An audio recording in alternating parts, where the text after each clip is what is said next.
morning. Yeah, otherwise I'd be like a cup of coffee. Okay. Okay, so what we were saying was we had our tax table, which is where they find the tax, okay? So the question was, the IRS has made this more difficult, I think, to find lately. Usually you have to buy the updated one. I don't even know if they post it online anymore. Very hard to find. There's also EIC amounts. We're going to go over those, the EIC credits. There's also a table for those as well. Why do you think they'd make these difficult to find? Someone said it earlier. It was either you or Samantha said it. Pay taxes. Well, okay. Yep. You know, maybe you'd get it wrong. On your job. Yep, you could cheat on your taxes. Also, So you don't know where that sweet spot's at. you don't know where the sweet spot's at on the EIC to maybe make some things up. Or if they don't post it, maybe more people will just go to other people to have them done and they won't paper file. The IRS has really been pegging down about people paper filing, because in actuality that's a big type of fraud, is paper, some electronic file as well by people that hack or steal numbers. But paper files, even for them, are so much more work, because when you get this is just one practice problem. Can you imagine getting this in the mail and one agent at the IRS and having to go through this? And they're thinking, why didn't these people just go to Liberty Tax and have their stuff done? Let the computer do it, right? That's why they try to deter from this. Even the post office, a lot of places don't carry forms anymore. Like I said, they are trying to deter from people doing their own stuff for that very reason. So we try to tell people when they come in to e-file, and we have some that just are adamant. And I got on to them last year. I said, let me explain it this way. It's kind of like going to the ER or anywhere else, right? Somebody may need it worse than you. So don't clog up the line just because you want to paper file. There are some people that legally have to paper file that have had identity theft, and so they have to send it in with documentation of who they are. There is some that have certain tax credits that have to be paper filed, and so those sorts of situations, somebody's going to have to go through those and find audits. Somebody gets audited, and they've got to go through all their documents. I mean, you're clogging up the pipeline if yours is simple just because you want to mail it in and don't want to pay $100 for somebody to do it, or $150 for somebody to do it. So I did last year, grabbed a few people. I'm like, well, I'm going to tell you, I mean, even some states now, it's against the state law to paper file in some states for that reason. New York is one of them. Other states are going to follow suit eventually. Even when we print out paper files, we have to say why. There is a page that we have to, a form that says, this is the reason, we have to list it. Okay? We have to list it as to why we're paper filing. So, that being said, I opened that up so we could look up, this is from 17, but we could look up what this person's tax rate would be. So, in our big tax table, what is their income again? 42,664. If I can find it in here. 42. This is not a tax table. It's the EIC. Okay, 42. And they're married filing joint, right?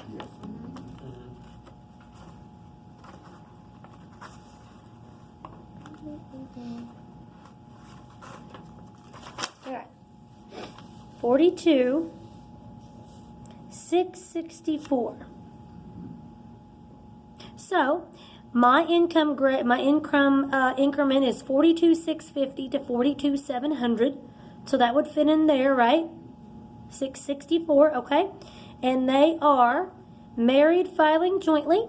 So if we were looking at this specific year on file, their tax would be $5,469. So you can put that in that spot where it says, it's like 11A, where it has a tax spot, $5,469. Okay? Let me look at my cheat sheet here on the other page.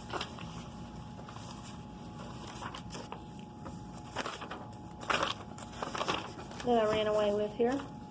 Okay, now, Doop, doop, doop, doop. Okay, so on 11, line 11, you're going to put that amount as well. You're going to bring it over from 11A and bring that amount over to box 11. Now, if, for instance, they would have had children, let's just say this return had children. Child tax credit, pop quiz. Look at your chart. Do you have that chart? Child tax credit? Does anybody know what that is for 2 kids? $4,000. Ooh, Ron gets the award. $4,000. Would they be able to use up all of their child tax credit? No. They wouldn't use the whole thing? How much was their tax? 5,000. Okay. Isn't 5,000 bigger than 4? Yeah. Yeah. So they'd be able to use the whole thing. So do you see how having children could greatly help you if you got to that point? Right? They don't have anything there. So we've got to just subtract 12 from 11. We didn't have dependents in actuality. So it's not going to be 0. It's going to be 5,000, what did we say? 469, right? Where does that go at? I'm sorry, what line? Line 13. If you would have had something to go against it, you would have put it on line 12 and then done the math. Okay. But we don't have anything. So after you subtract the 5,469 from the 42,664, you put it on line 13. Nope. No? Nope. Yes. No. Just compare that to. Are we on line 14? 14 is other taxes. So we don't do it. We don't do anything just yet. You're gonna have, you don't do anything. You're not gonna carry anything down because we're done. You're not subtracting, okay? We're done with subtraction. This is their tax rate. This is their tax liability, as we call it, okay? Correct. So this is now the number you're gonna pick up. So what did we have as the tax amount? 5,400. Okay? If they don't have any changes, then line 12 you can put 5, or you can leave 12 0. Line 13 you can put 5,469. This is why I don't like this form. Line 15, total tax. What's their total tax? 5,469. Now we're going to switch back to our payments they paid in. Now what did they pay in? Where's that found? What you paid in during the year? On their W-2. So now you have to go back to the W-2s, wherever those are in my stack here, and add up. Is it box 2? Is that their federal withholding? You have to add up all the box 2s on all their forms. So the only ones we have is, I think, her 2 and his 1, box 2s. Do you see how this form's a little more complicated than the straight this way, this way, this way, this way in sections? Okay? I think it's a lot harder to read. That's why I said we almost have to read each line left to right. And it's not even divided into sections. Now we're jumping back to what they paid in, and it's not divided out. It just goes, okay, amount withheld. It just shows up. So 16, federal income withheld, between her box 2s and his box 2, what's our total withheld? I got 6,693. 6,693? Yeah. Okay. Box 16, put 6,693.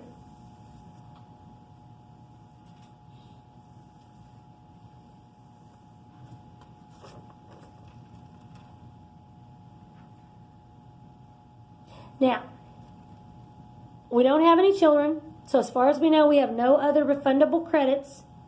So basically, our total payments on box 18 is going to be that 6,000, whatever their withholdings was, because that's the only payments they paid in, right? Mm-hmm. Okay? So now, your refund section. Is box 18 greater than their total tax in box 15? Yes. So they paid in more than what they owed for the year, so your refund is going to be the difference.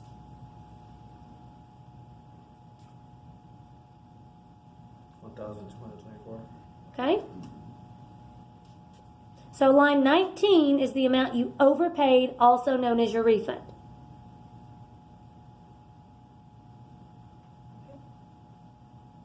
Okay? Now, obviously, if that would have been reversed and you would have had amount you owe, that would have been on line 22, amount you owe.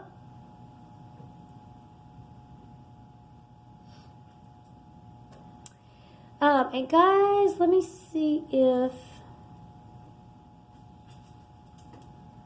Cindy, did you see anything on here that showed?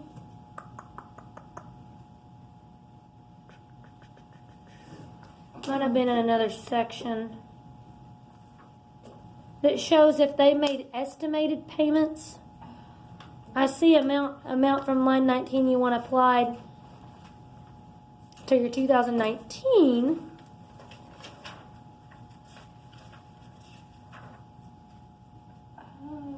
I don't see it. Are we not gonna worry about the DD, the code there on 3000? What is it? The DD, that distribution? Or retirement, I mean? What is the DD again? Where's it at? What? Oh, on his W-2, are we not gonna account for that? Mm-mm. No, and I think, so Cindy's asking about, there's a D, is that retirement? Or is it medical? It might be medical. It might be medical. So, I mean, like, But Cindy did bring up a good point. So look back over on your homework 2 first page at that W-2. He has some codes on there. Sometimes you will have codes there that will generate credits. That's why they're important. Some, depending on income, you can have a retirement credit. I don't think they included it on this one per se, but there is, I think most of these have to do with dependents and then just those education credits. But there is a contribution to retirement credit, but it's income based, okay? So just make sure when you have those codes, like I was saying earlier, that you're really careful to get those in, okay? It's employer code sponsored health coverage. Yeah, and he has a sponsored health coverage, so it's not going to change the return. So that's why they didn't have us account for it, okay? Now, one thing I want to mention that we don't see a lot of, but it can come up every now and then, some self-employed, sole proprietors, that sort of thing, some people you will hear say that they want to make payments throughout the year. We've not done a lot of those in the past or helped people with that a lot. We can do it, but I've not really seen a lot of people that have come through that have the necessity for it, except maybe one. I told y'all about the guys from Jasper or wherever it was that have the, I told them your fun story about the, yeah, it was crazy. It was crazy. They're lovely brochures. Yes, they're brochures. They made estimated payments. So there is a spot to put estimated payments. I'm not seeing where it's on this stupid thing. So I don't know if I'm overlooking it. But that is something as well. If somebody would have been in that situation, they will tell us and there's a spot to put it. Okay? It may be on another spot. 21, is it? Let me look. That is if you want to apply some of your refund to next year. Okay. Oh, to my, okay. Yeah. Just for fun. Oh. I see what Yeah. And you would think it would be in payment section. Probably one of those schedules. That's what I'm thinking. It's probably one of those schedules. But the payment section is income withheld and refundable, and so it may honestly not be on here. It may not. Or add any amount from Schedule 5. So y'all haven't gone over Schedule 5, so I bet it's on the Schedule 5 now. Isn't that great? It's probably over there, and they put, why wouldn't it be right there where it's supposed to be? But it's not there anymore. In our software, it just was a question, so we didn't have to know where it was. So I'm here, Mm-hmm. the code that would go on the schedule 5. That you type directly into the return, and so if it doesn't generate anything, we don't do anything when we're doing them on paper. Yep. Okay. Yep. Okay.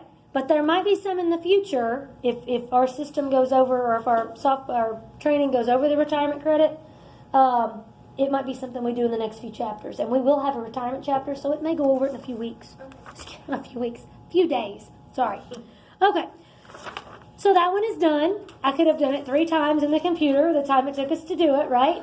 Literally. I mean, it's pretty fast in the computer, but any direct questions about the 1040? There are other schedules. Your schedules are 1, 3, and 5. We've not gone over all of them. We will look at all of them before we're completely finished. Not tonight, obviously. I have a question. Yes. On the schedule B, on all these extra forms, do you put both of the taxpayers' names and social It depends on who it is. Yeah. All of them, some of them it's going to be joint. So sometimes in some software it'll say like T, S, or J for joint, or B for both. Because I just noticed it said name or names. Yes, and I talked about that earlier, and you may have just not heard me. We didn't. It's okay. It's okay. I did well, and actually, I was. Which one were you looking at?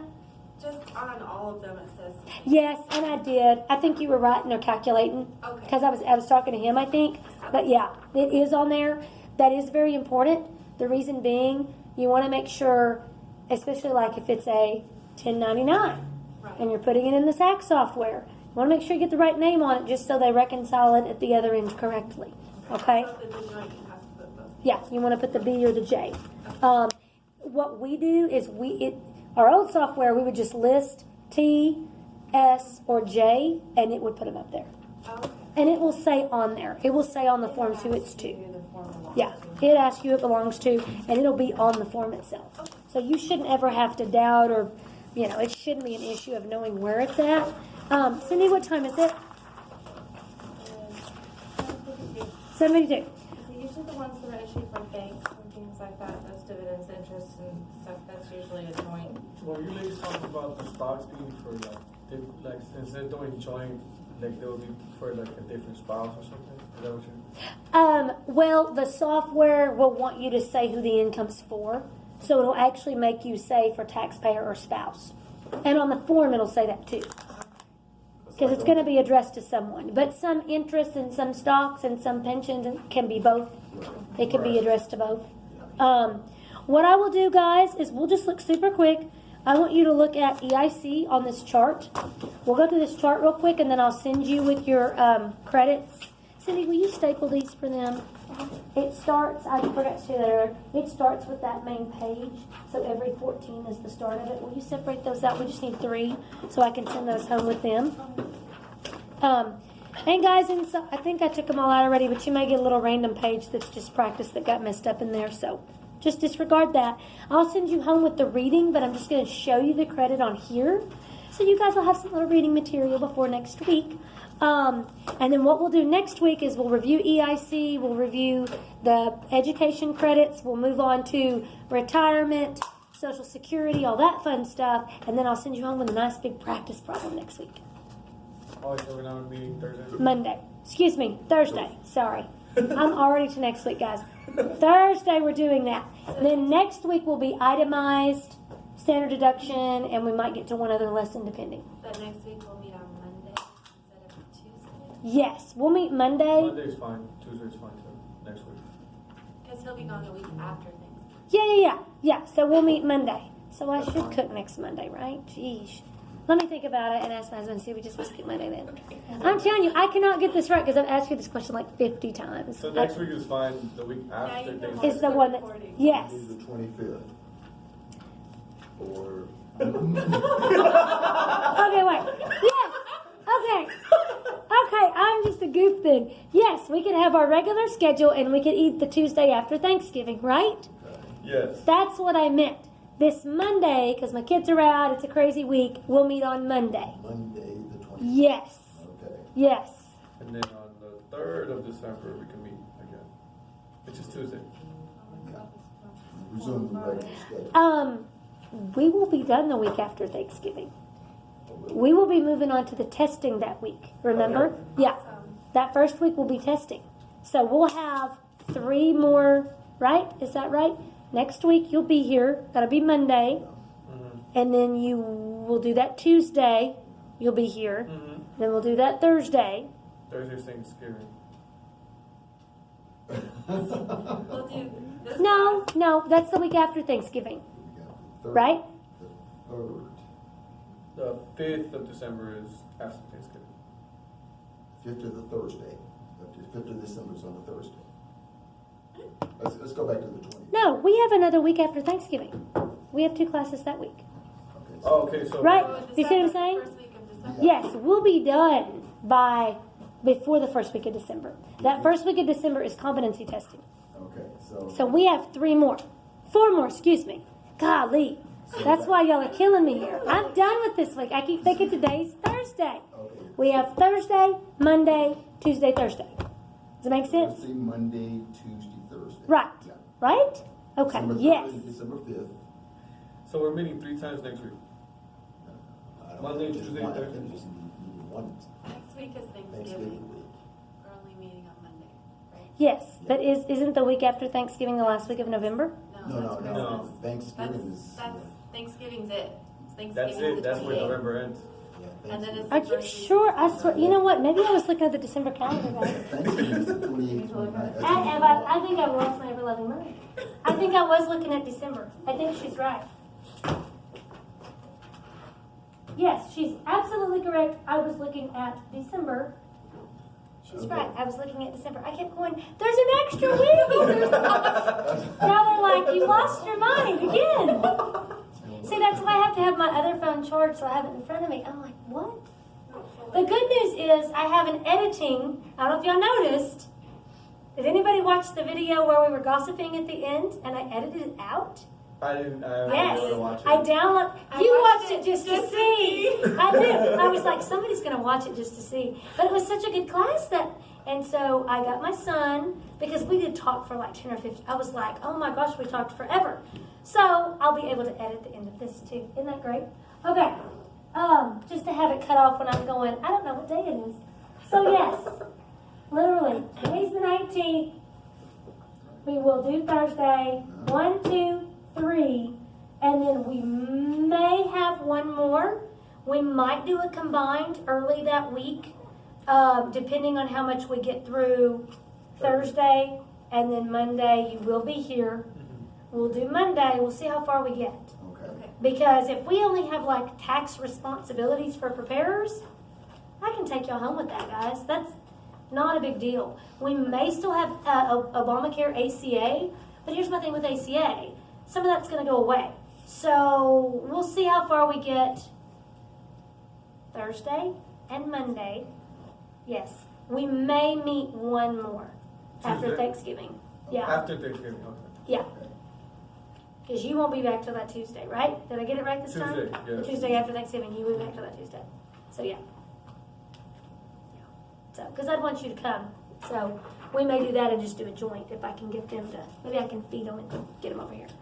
Or we could do it at Springdale, because then it'd be after the holidays, it'd be kind of calmed down. We could do one big last brouhaha, take some pictures, and, you know. Yeah. Everybody's like, woo, pictures. Okay, let's look at EIC super quick. I'll probably cut that video. I probably won't show this part because I'm just going to show you where it's at on here. Just notice the age. It'll tell you if it's refundable. Dependent required, no, because there is a split you can do where you can get EIC, but you don't have to claim the dependent. It is in your reading, so you can look through that and find that. So if you want to asterisk that sometimes you don't have to claim them as a dependent to claim that EIC credit, not married filing separate, okay? HOH, qualifying widower, joint, but not married filing separate on that one. Flip to the back. Let's see. This is why I said you need to label it. Verified earned income, number of children. Schedule EIC and line 17A. Must have due diligence, guys. Due diligence is very important. I will just post this whole thing because I don't care. We didn't say anything bad. It's like 3 minutes of craziness, but y'all can always fast forward it. It's just you guys. Review this. It's a good little tool. But the due diligence, guys, the 8867, that will either be at the next training we do, so Thursday, or it will be at the very end chapter as well that y'all do for tax preparer responsibilities. This is those big forms that I've told y'all about, which is why we have higher prices on some of those returns, because some of these that are initialed, CTC, ACTC, EIC, AOTC, they will use those initials, and we will have extra paperwork we actually fill out. That's where, when they're here and if they have kiddos, if there's any of those extra forms in there, and we do at the other office, they called it free money, with kiddos where you get the larger refunds. You're going to read about that in your EIC sheet she's going to give you. But there's extra due diligence we do. And there's probably, what do you think, 4 to 6 pages at least, Cindy, if not more, pages we fill out yes or no questions and typed questions? Yeah. So if you've ever filed with kids on a return, I don't know if any of you ever have, there's a lot of questions we do ask. Where's the other parent? Or who watches the kids while you work? And then there's questions about did you document things? Did you see materials that show that kid was in the home? Just different things of that nature. You guys will practice those 50 times. Maybe 15, not 50, but you'll practice them 10 to 15 times before you actually do real ones, so you'll understand the plight of the 8867 due diligence. It's a lot of work on our end. So, but that is some of the credits it goes with that are on here. So Thursday, because this is Tuesday, we will do. I'll ask if you have any questions about the EIC. Y'all read over that at home. We'll talk about the education credits, and then we will move on to retirement, Social Security, and pensions. Okay? Do you have those EICs back there, Cindy? I gave them. Oh, she gave them to you. See, I was over there looking at the calendar, lost as goose while she was handing them out. I do need to delete that out. That shows how tired I am. I'm like, no, there's another week. So it had to have been December I was looking at, because I'm like, there was another week somewhere. Where'd that week go? My goodness. Any questions, guys?